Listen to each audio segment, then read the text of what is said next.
Hello and welcome to Mobile Monday. We're overcoming a few technical glitches here, but hope you're still with us. My name is Rick Poe. I'm an attorney in Charlotte, and I practice real estate law, have done so for almost 40 years. And in that time, I have seen many contracts come through my office where the seller is someone who has inherited the property or been devised the property by the most recent owner who is now deceased. I wanted to talk to you a little bit about that and give you some tips. Number one, I want to talk about the easy situation, which all of you have encountered, and that is when the property is owned by as tenants by the entirety. You'll remember that from real estate school. When one of those spouses passes away, the other spouse automatically becomes a sole owner of the property by what's called survivorship, and you don't have really any estate concerns in that situation. Moving down, the complex situation would be the owner of the property dies with a will and there is no surviving spouse. In that situation, you need to get the will or a copy of the will to see who the property was devised to. Each devisee and each spouse of a devisee will need to sign the deed ultimately, so we need to identify those. When you are taking the listing or preparing the contract, then just the devisees can be included on that. But when you get ready to finally sell, then devisees and spouses will need to sign the deed. Something I want you to come away with here is that you don't ever want to show the seller in this situation as the estate of blank. That's simply not the proper way to show it. North Carolina law is very specific. The owner of the property dies, title immediately passes to either the devisees named in the will, or it passes to heirs under what's called the Intestate Succession Act. So don't show the owner of the property as the estate of someone. Let's continue down that road a little bit. If the estate is still open at the time you are listing property, then, and when I say it's still open, I mean there's no final account that's been filed in the clerk of court's office. The executor must sign the listing agreement and the offered purchase and contract and the deed. And often the executor is one of the devisees, but it doesn't have to be. There are banks that serve as executors, and there are unrelated people who sometimes serve as executors. So especially in a situation where the executor is not one of the family members who's inheriting the property, you want to make sure you get that executor on your contract and on your deed. The reason that is so critical is the law in North Carolina states that property from an open estate without the signature of the executor is a void transfer, so you don't want to come across something being void. If the will leaves the property, then you probably need to get some attorney involvement right away. That tends to be complex. The attorney will need to review the trust agreement, will need to determine whether the trustee named in that trust has the capacity and the authority to act. So that's something that you really need to get your friendly real estate attorney involved in. As an aside, when you are selling property out of the estate of a recently deceased owner, prepare your owners or your buyers down the line and your sellers for probably some additional legal fees. There are additional steps that need to be taken by the closing attorney when the estate is open. They include drafting affidavits for the executor to sign. They include dealing with title insurance companies to make sure they are comfortable insuring property that has gone through an estate.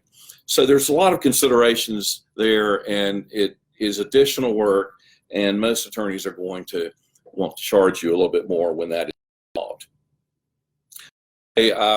Agents a lot of times ask me, I feel awkward asking a potential client to show me the will in this situation. And I want to encourage you to not feel that way.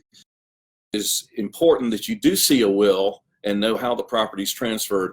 The will acts like a deed. A will transfers title to real estate exactly like a deed. So you have to know what that will says and who that property is devised to. Former owner died without a will. Once again, this is an area that you need to get some attorney involvement in pretty quickly. Hopefully, in most of your situations, you'll have the deceased having a will. The will have been taken to the courthouse. The executor will have qualified to act for the estate, and you'll have a real clean situation going on. If there is no will, North Carolina has a very complicated statute that deals with who gets what percentage of the property. Wouldn't expect the buyer and seller or the real estate agent to really know how that statute works. So if you find out that who own the property died without a will, pull your attorney contact in as soon as you can, because you will need some assistance in determining who actually owns the property and who's going to need to sign listing agreement forward.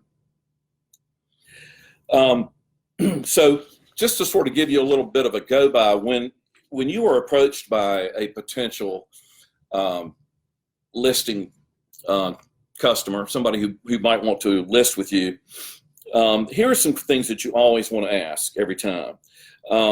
Did the owner of the property die with a will? We've already mentioned that.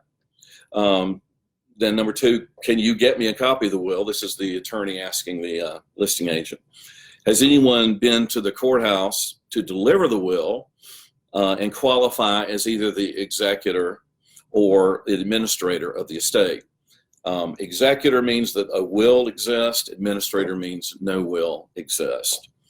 Another important thing when you are the listing agent in this situation, find out very quickly if the family has an estate attorney involved. That's extremely helpful to the closing attorney. I can contact the estate attorney. I can find out if they have done all of the steps that need to be done as far as opening an estate file, getting published notice to creditors, things of that nature. So hopefully, in most of the situations you run into, the family will have obtained the services of an estate attorney and help them through a lot of those initial issues. Obviously, if you find out there is an estate attorney, get that contact information and give it to the closing attorney so they can be in close contact. A final thing that you'll run into, if the deceased died with debts that exceed the debts that the estate has, and this gets fairly complicated, but there are situations where the only significant asset that the deceased had was the real estate that you are thinking about listing. As part of an estate administration, a notice to creditors is published, and creditors actually file claims with the estate in the appropriate county.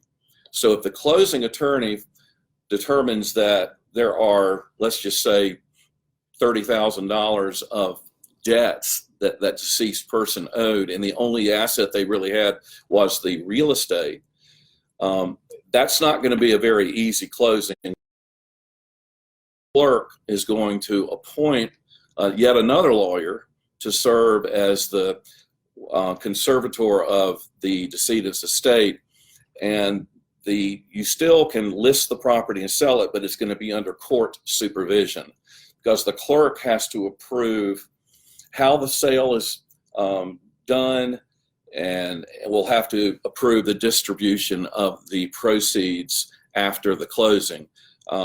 You can't have a situation where the sale of the property does not generate enough to pay all of the debts of the deceased prior owner.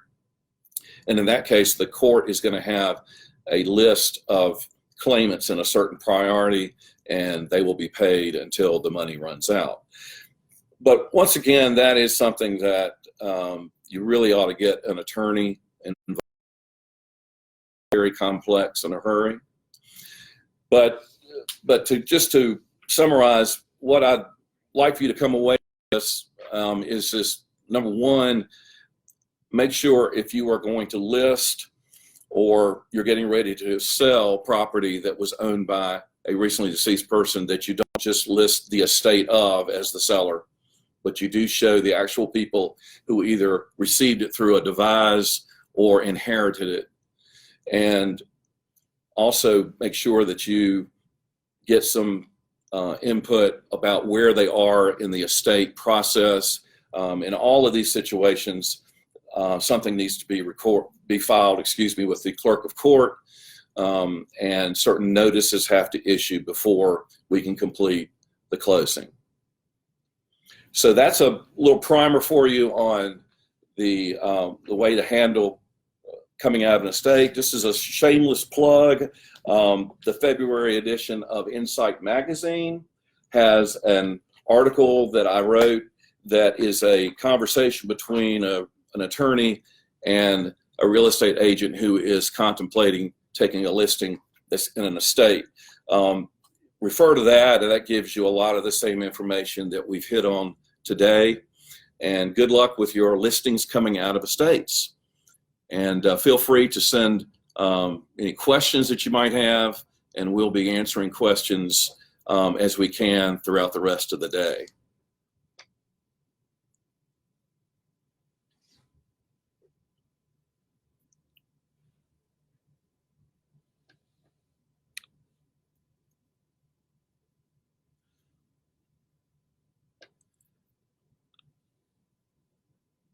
Did I hit it?